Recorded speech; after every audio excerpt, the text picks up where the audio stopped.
Hello guys! Nandito na naman tayo. At tatry na naman natin yung dumating kong parcel. Ano kaya itong laman ng parcel na to? Tingnan natin ha. So ito na nga, guguntingin na natin para makita natin kung ano yung laman ng parcel.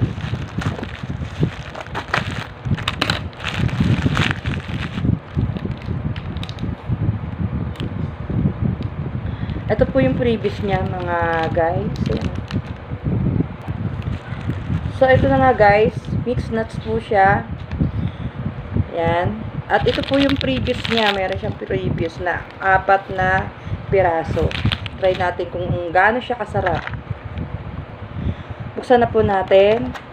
Ayan, nakasealed pa po siya. Kaya talagang fresh po siya na talagang galing pa po talagang seller. Ayan. Try natin. So, yan na nga guys. Ang daming laman. Bukod pa sa mga previous niya, eto. So, tingnan natin kung anong laman niya. Ano ba to? Palagay mo ano to? Raisin. Ito po siya, yung raisin. Harap siya. At ito naman ang cashew. May kasoy siya. Harap ah. Hindi ko alam pa anong tawag dito. Ano kaya to? Try natin. Harap din.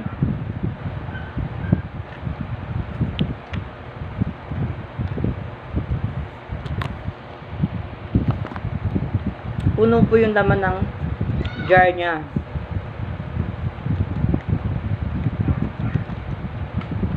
Hindi ko pa alam yung ibang pangalan ng ibang nuts. Pero masarap po siya. Meron din siyang mga berries. Ito po, oh.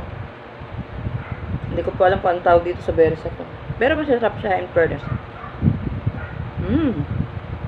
So ito na nga guys. Pangalawa na to sa aking trinay na trending. Kaya try nyo rin po.